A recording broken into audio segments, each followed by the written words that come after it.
5.5 वर्ष की आयु में भी मिल जाएगा पहली कक्षा में दाखिला, अधिसूचना जारी। हिमाचल प्रदेश के स्कूलों में शैक्षणिक सत्र 2024 से 25 के दौरान 5.5 वर्ष की आयु वाले बच्चों को भी दाखिला मिल जाएगा।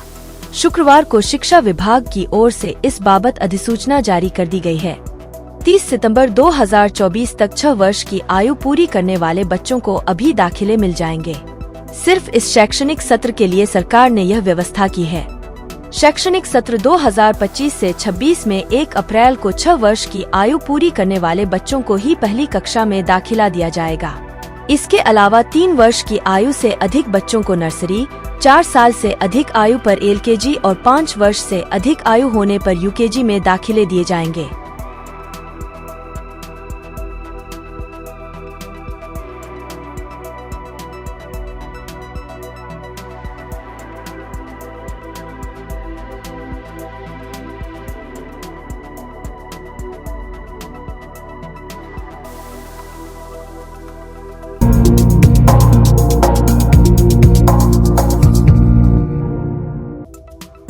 ठियोग में 9 मंजिला 500 साल पुराना मंदिर और 100 मूर्तियां जलीं। शिमला जिले के ठियोग उपमंडल की कुठार पंचायत में शुक्रवार सुबह माता बागेश्वरी का 9 मंजिला मंदिर आग की भेंट चढ़ गया। करीब 500 वर्ष का इतिहास समेटे इस मंदिर में रखी देवी देवताओं की करीब 100 मूर्तियां, सोने चांदी के आभूषण और अन्य सामग्री जल गयी। शॉर्ट सर्किट से लगी आग में करीब 1 करोड़ रुपए के नुकसान का अनुमान लगाया गया है। 3 जिलों शिमला, सोलन और सिरमौर के हजारों लोगों की आस्था के केंद्र इस मंदिर में शुक्रवार सुबह रोजाना की तरह 8 बजे के करीब पूजा अर्चना की गई।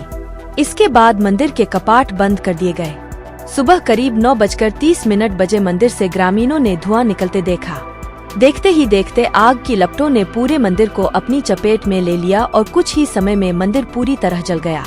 मंदिर में रखी देवी देवताओं की मूर्तियों सहित सोने और चांदी के आभूषण और अन्य सामग्री भी राख हो गई। दमकल कर्मियों की मदद से मंदिर के साथ लगते घरों को जलने से बचाया जा सका। पंचायत उपप्रधान संजय माल्टा ने बताया कि आग की घटना में करीब 1 करोड़ रुपए का नुकसान हुआ है। उन्होंने बताया कि आग लगते ही इसकी सूचना पुलिस और दमकल विभाग को दे दी गई, लेकिन तंग सड़क और रास्तों में वाहन खड़े होने के कारण दमकल वाहन को मंदिर तक पहुंचने के लिए कड़ी मशक्कत करनी पड़ी। आग पर काबू पाने के लिए दोपहर 3 बजे तक दमकल कर्मी जुटे रहे।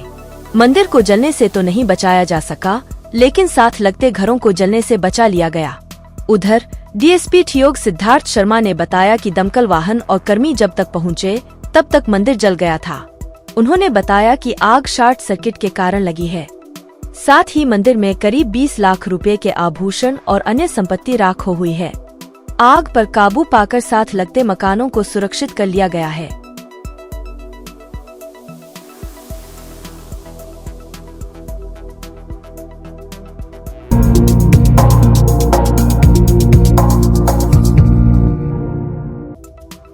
सरकारी अस्पतालों में नहीं हो रहे मरीजों के मुफ्त टेस्ट। आकांक्षी जिला चंबा में संचालित मेडिकल कॉलेज सहित अन्य स्वास्थ्य संस्थानों में लैब तकनीशियन के 97 पद खाली हैं। इस वजह से सरकारी स्वास्थ्य संस्थानों में मरीजों के टेस्ट नहीं हो रहे हैं। मरीजों को मजबूरी में निजी लैब में पैसे देकर टेस्ट करवाने पड़ रहे हैं। मरीजों के टेस्ट करने के लिए सरकार ने लाखों रुपए की लागत से स्वास्थ्य संस्थानों में लैब तो बनाई है, लेकिन इनमें लैब तकनीशियन नहीं है। मेडिकल कॉलेज सहित जिले के 44 स्वास्थ्य संस्थानों में लैब तकनीशियन के 112 पद स्वीकृत हैं। मौजूदा समय में सरकार ने 15 पदों पर ही लैब तकनीशियन की नियुक्ति की है। 97 पद खाली हैं। इसका असर मरीजों के इलाज पर पड़ रहा है। स्वास्थ्य संस्थान में मरीज का टेस्ट नहीं होने से मरीज को निजी लैब का रुख करना पड़ता है। वहां मुफ्त होने वाले टेस्ट के लिए पैसे चुकाने पड़ते हैं। आयुष्मान और हिमकेयर योजना में सरकार मरीजों को मुफ्त इलाज की सुविधा दे रही है। स्वास्थ्य संस्थानों में टेस्ट न होने से मरीज को इस योजना से जुड़े होने के बावजूद निजी लैब में पैसे चुकाने पड़ रहे हैं। नागरिक अस्पताल डलहौजी, तीसा, चुवाड़ी और किहार में मरीजों के टेस्ट करने के लिए एक भी लैब तकनीशियन नहीं है। यहाँ मरीजों का टेस्ट करने के लिए प्रयोगशालाएं बनाई गई हैं। इसके अलावा प्राथमिक स्वास्थ्य केंद्रों में भी मरीजों का टेस्ट करने के लिए लैब तकनीशियन की सुविधा उपलब्ध नहीं है। स्वास्थ्य संस्थानों में मरीजों को पेश आने वाली इस समस्या को लेकर आज तक किस भी नेता ने सरकार के समक्ष यह मुद्दा नहीं उठाया है। यही कारण है कि आकांक्षी जिले में स्वास्थ्य सेवाएं सुदृढ़ नहीं हो पा रही हैं। राजनीतिक पार्टी के नेता सिर्फ अपने लाभ तक सीमित हो रहे हैं। मुख्य चिकित्सा अधिकारी डॉक्टर कपिल शर्मा ने बताया कि स्वास्थ्य संस्थानों में रिक्त लैब तकनीशियनों के पदों के बारे में सरकार को अवगत करवाया जा चुका है। सरकार जल्द ही इन पदों पर तैनाती कर सकती है।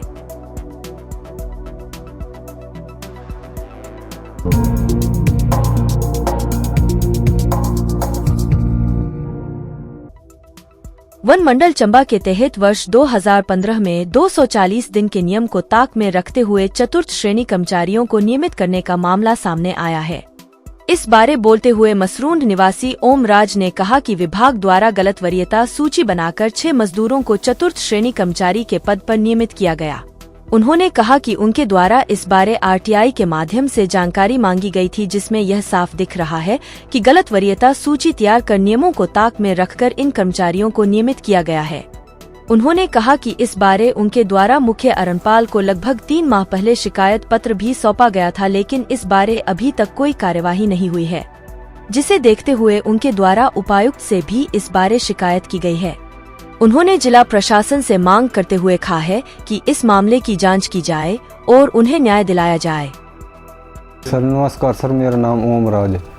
ये आरटीआई में जैसे कि स्नोठी लिस्ट आई हुई है ना, ये जितने भी मैंने ये दिया हुआ है, ये विभाग जैसे सीसीएफ चंबा को दिया हुआ मैंने एक लेटर 2.5 महीने पहले। इनकी स्नोठी जो आई हुई है 204 डेज जो है, ये मतलब ये नहीं कर रहे हैं पूरे 204 डेज। तो ये 204 डेज नहीं कर रहे हैं और कागज़ पे 204 डेज की जो आरटीआई से आए हुए हैं कागज़, उनमें जो है वो कुछ गलत बिल लगाए हुए हैं, फ्रॉड बिल लगाए हुए हैं। जिनको रेगुलर कर दिया गया। कितने बंदे हैं वो सर 12-13 आदमी। 12-13 आदमी हैं। तो आप भी उसी में थे जब आपने भी मतलब विभाग में काम किया था उस वक्त? जी नर्सरी। आपके कितने दिन हुए थे? नर्सरी में हो गए सर 7-8 साल हो गए। 8 साल आपने कौन सी नर्सरी में काम किया था आपने? सर ये मसरूंड रेंज मोड नर्सरी। अच्छा जी। तो आपके साथ जो लगे थे वो पक्के हो गए हैं? कुछ आदमी जो रेगुलर हो गए। अच्छा जी। तो आपने इस बारे में विभाग को सूचित किया कि किस तरह से रेगुलर हो जानने के प्रयास किया? जी किया है सर, सूचित किया। तो उसमें उन्होंने क्या जवाब दिया? जवाब कुछ नहीं, ये बोल रहे हैं कि हमने जांच कमेटी बैठाई है। इनके जैसे ये है कि एमएसडी जो है फ्रॉड लगाई हुई है। अच्छा। बिल के डेज बनाए हुए हैं और कुछ मान लो कि रिटायर मेडिकल जैसे ये रिटायर आरओ है मेडिकल बिल लगाए हुए हैं, फिर ये बिजली का बिल लगाया हुआ है, जैसे पानी का बिल लगाया हुआ है, ये सैलरी बिल लगाया हुआ है, जो रेगुलर हो चुके हैं उनका सैलरी बिल लगाया हुआ है। ऐसे ऐसे फ्रॉड बिल लगाया हुआ है। ये 240 डेज जो है ये नहीं कर रहे हैं पूरे। अच्छा 240 दिन जो भी रेगुलर हुए उनके पूरे नहीं हो रहे हैं पूरे। वो ये कुछ तो इसमें भी नहीं है, क्या बोलते हैं कैश बुक जो होती है इनकी उसमें भी दर्ज नहीं है कुछ। अच्छा। कुछ महीने कुछ भी दर्ज, ये सारा जो है फ्रॉड लगाया हुआ है। तो आपने इसके बारे में विभाग में कब जाके बात की कि ये कैसे रेगुलर हुए? ये आरटीआई से निकाले हैं, जैसे ये दस्तावेज आरटीआई से आए हुए हैं। और विभाग से तो मैं सीसप चंबा से मिला था, कोई 2-2.5 महीने पहले मिला था। अच्छा। उनको दिया, वो बोल रहे हैं कि हमने जांच कमेटी बैठाई है। अच्छा 2.5 महीने हो गए। तो और 2.5 महीने में दोबारा आप गए थे उनके पास? दोबारा मैं ऐसे जाता रहा, मिलता रहा कि भैया हमने जांच कमेटी बैठाई है, थोड़ा टाइम दो। वो आज तक 2.5-3 महीने हो गए, कुछ नहीं, ऐसे कर रहे हैं टाल मटोल। अच्छा।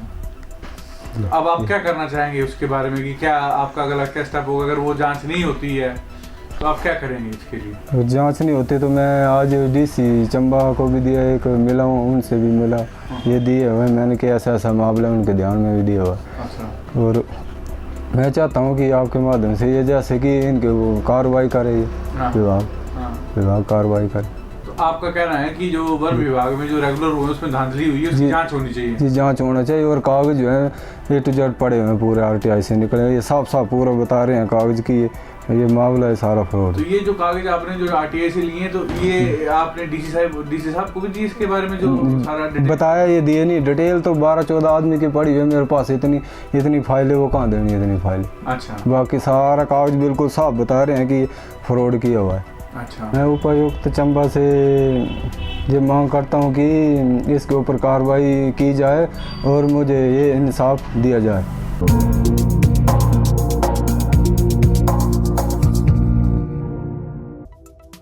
जवाहर नवोदय विद्यालय सरोल में शनिवार को करियर मार्गदर्शन कार्यक्रम का आयोजन किया गया। कार्यक्रम में जिला रोजगार अधिकारी अरविंद सिंह चौहान और यंग प्रोफेशनल तनु कुमारी ने विद्यार्थियों को विभिन्न महत्वपूर्ण जानकारियां दी।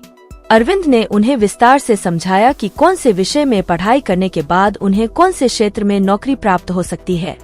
मेडिकल, नॉन मेडिकल, कॉमर्स तथा कला संकाय में पढ़ाई करने के उपरांत नौकरी की संभावनाओं के बारे में बताया गया। अरविंद ने विद्यार्थियों को अपना लक्ष्य निर्धारित करने और लक्ष्य प्राप्ति की ओर कार्य करने की सलाह दी। उन्होंने कहा कि मेहनत और सही मार्गदर्शन से किसी भी लक्ष्य को पाया जा सकता है। आज हम जवाहर नवोदय स्कूल चंबा में आए हैं और यहाँ पे हमारी 9th, 10th, +1 और +2 क्लासेस की जो है करियर गाइडेंस कैंप हमने रखा हुआ है, जो स्कूल प्रशासन द्वारा ऑर्गेनाइज कराया गया है। स्कूल प्रशासन चाह रहा था कि जो बच्चे हैं +1 और 2 में, उनको थोड़ा करियर संबंधित और पर्सनालिटी डेवलपमेंट या लाइफ स्किल्स के बारे में थोड़ी सी अगर जानकारी दे पाएँ, तो हमने ट्राई किया है कि जितने भी +1, 2, 9, 10 के बच्चे नवोदय में पढ़ रहे हैं उनको विभिन्न करियर्स के बारे में जानकारी और उसके साथ साथ लाइफ में मोटिवेशन और किस तरह से सोसाइटल रिस्पॉन्सिबिलिटीज़ के साथ फॉलो करना है, उस बारे में थोड़ी सी जानकारी दी है। और आने वाले समय में इस तरह के कार्यक्रम जो हैं और भी स्कूल्स में हम करते रहते हैं और भी किए जाएंगे।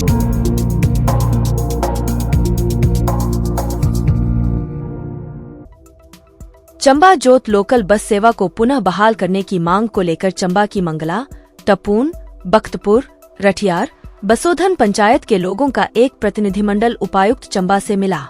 लोगों का कहना है कि इस रूट पर दोपहर बाद 4 बजे के समय पर पिछले 25-26 वर्षों से पथ परिवहन की बस सेवा चल रही थी, जिसे विभाग द्वारा चंबा से परवान रूट पर शिफ्ट कर दिया गया है, जिस कारण स्थानीय लोगों और स्कूल कॉलेज जाने वाले छात्रों को दिक्कत का सामना करना पड़ रहा है। आठ उनके द्वारा जिला प्रशासन से मांग की गई कि इस रूट पर 4 बजे की बस सेवा को फिर से शुरू किया जाए। पिछले 25 वर्षों से चंबा और जोत के लिए बस लगी हुई थी, जो इन्होंने बिना नोटिस दिए, बिना इन्फॉर्म किए बंद करवा दिया है और उसकी जगह लंबी दूरी की बस लगवा दी है, जो चंबा से परवाणु जा रही है। तो इसमें दिक्कत ये आ रही है कि जैसे आजकल लंबी दूरियों की बसें जो हैं, ये यात्री पहले ही बुकिंग करवा लेते हैं, ऑनलाइन बुकिंग करवा लेते हैं, तो सीटें ना मिलने के कारण यात्रियों को भारी परेशानी हो रही है। जो लोकल बंदे होते हैं उन्हें तो सीट तो क्या, खड़े होने के लिए जगह नहीं मिल रही। आपके पास वीडियो भी आई होगी, मैंने वो आपके माध्यम से ही करवाई थी। तो उसमें 120 के करीब आदमी एक बस में ठूस के भर दिए गए थे और 30 बंदे बाहर थे। हैरानी की बात यह है कि उन्हें हमारे हितों की कोई परवाह नहीं लगी। उन्होंने बसों की कमी का बहाना बनाते हैं कि हमारे पास बसों की कमी है, तो उससे नई बसें नहीं लगवा रहे हैं। आपकी मांग क्या रहेगी?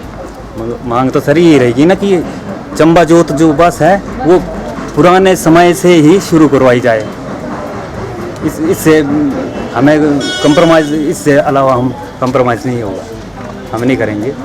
तो इसके लिए चाहे हमें कोई भी लड़ाई लड़नी पड़े, सड़कों पर उतरना पड़े, हम तैयार हैं। और बच्चे खासकर इन्हें प्रॉब्लम आ रही जो स्कूल के बच्चे हैं। मैं अभिषेक ग्राम पंचायत रठियार से दियोली का वासी हूँ। और सर ये जो है हमारी जोत बस चली आ रही थी 4-5 पे बस स्टैंड से चलती थी और सुबह जो है वो लगभग 7:30 जोत से निकलती थी, जो 8 बजे ठीक समय गेट पे पहुंच जाती थी और 8:05 गेट से रवाना होती थी चंबा के लिए सुबह सर। और दिक्कत अब कहाँ आ रही है, खास करके अभी तो ITI के छात्रों को, क्योंकि ITI के जो इंस्टीट्यूट सभी इंस्टीट्यूट है लगभग 9 बजे सर शुरू हो जाते हैं। ये जो अपनी चंबा परवाणु की जो नई बस चली है ना सर, ये निकल रही है गेट से 9 बजे। और सर कॉलेज के 9:30 के करीब आ रही है। हाँ जी सर, 9:30 के करीब। और जो ITI के छात्र हैं ना सर, ये इनकी पिछले 20 दिनों से सर एब्सेंटें लगी आ रही है लगातार, ये ITI पहुँच नहीं पा रहे।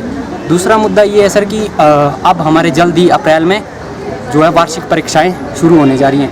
उसका सर वार्षिक परीक्षा का समय होता है उधर 8:45 पे रिपोर्टिंग टाइम होता है और 9 बजे जो है हमें ठीक एग्ज़ाम में बैठना होता है सर।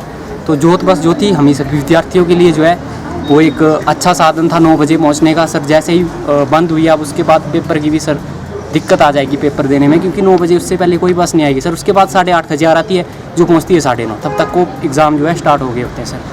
और दूसरी बात, जब 4 बजे हम यहाँ से निकलते हैं 4-5 पे बस ये चलती है। जब हम पहुंच रहे होते हैं सर पूरी बस ओवरलोड होती है, मिलती ही नहीं है हमें।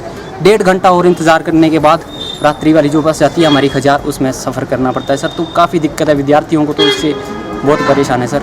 इतनी मांग रहेगी हमारी कि बस को दोबारा से फिर से जल्द चालू किया जाए उसी टाइम पर, उसी टाइम पर हमारी ये कंडीशन रहेगी उसी टाइम पर 4-5 ऐसा नहीं कि 3:30 बजे भेज दिया फिर 5 बजे भेज दिया, ऐसा हाँ जी, नहीं, उसी समय पर। उसी और समय। सर दिक्कत ये आती है कि कभी पहले भी हमने एक बार किया था इसका, लेकिन कुछ इतना एक्शन लिया नहीं सरकार ने। दिक्कत ये आती है कभी ये 4-5 पे निकल रही है, तो कभी ये 5 बजे निकल रही है, कभी 4:30 बजे निकल रही है, कभी निकल ही नहीं रही है। दिक्कत ये आ रही है सर। एक बात इसमें और मेंशन करना चाहेंगे कि हमें कोई दिक्कत नहीं है इस बस से, जो चंबा हाँ जी, परमाणु चंबा लगी है परमाणु से उसका कोई दिक्कत मोस्ट वेलकम है। हम स्वागत करते हैं कि हमारे लिए ही है, वो कोई ऐसी बात नहीं है। लेकिन हमारी कंडीशन यही है कि चंबा जोत बस है वो हर हाल पर लगनी चाहिए, इससे काम हमें मंजूर नहीं है। और इसके लिए अगर हम टाइम भी दे रहे हैं, अगर एक हफ्ते के अंदर अगर बस नहीं लगी तो हम चक्का जाम करवा देंगे देंगे। सर, सड़कों पे आ जाएंगे हाँ हम। जी। हमें तो जो यही करना होगा फिर हम वो कर लेंगे। आप सभी के लोगों चैनल के माध्यम से हम मुख्यमंत्री जी से ही करवद प्रार्थना करते हैं कि जल्द से जल्द इस बस को दोबारा शुरू करवाया जाए। मेरा नाम पल्लवी है, मैं ग्राम पंचायत रेठियार की हूँ और लांगा से आती हूँ। सर जैसे कि जो हमारी पुरानी बस चलती थी जोत से चंबा से जोत, वो अब बंद कर दी है और नई बस लगा दी है परमाणु के लिए, और उससे हमें बहुत ही दिक्कत हो रही है। जब से ये बस लगाई गई है तब से हम कक्षा में टाइम से नहीं पहुँच रहे हैं, और इससे हमें बहुत ही दिक्कत हो रही है। और हम आए भी कैसे सर घर से? क्या डिमांड है आपकी? हमारी ये डिमांड है कि जल्द से जल्द बस को लगाया जाए। मेरा नाम शालिनी है, मैं ग्राम पंचायत कोन से आती हूँ। हमारी ये मांग है कि हमारे जल्दी एग्ज़ाम स्टार्ट होने वाले और हम जल्दी से कॉलेज में नहीं पहुँच पाते हैं। हमारे 9 बजे एग्ज़ाम स्टार्ट हो जाते हैं, इसीलिए हमें जल्दी से जल्दी सुबह 8 बजे 8:30 बजे तक कोई बस चाहिए जो कि हमें बस स्टैंड तक पहुँचा दे, जिससे हम एग्ज़ाम में देरी ना हो।